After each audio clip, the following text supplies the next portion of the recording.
Alors tu peux quitter la maison le matin et la laisser très sale, très mal arrangée, et t'habiller toi-même de façon très propre et partir.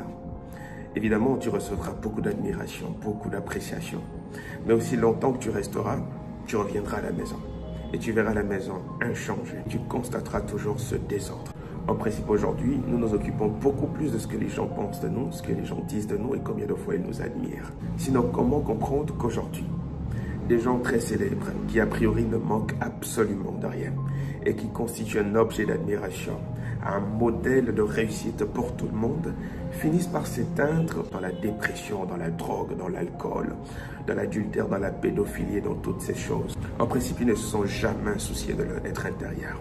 Cette partie invisible qui constitue beaucoup plus eux-mêmes. La première chose dont nous devrions nous soucier, c'est plutôt nous-mêmes, notre être intérieur.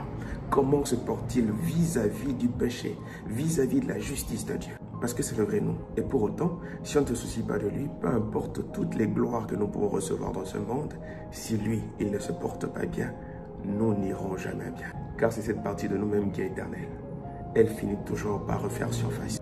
Et c'est pour ça justement que la Bible nous dit que les choses visibles sont éphémères, mais les choses invisibles sont éternelles. Alors je t'encourage à ne pas chercher d'abord la gloire des hommes. Soucie-toi d'abord de ton être intérieur et permets-moi de te le rappeler.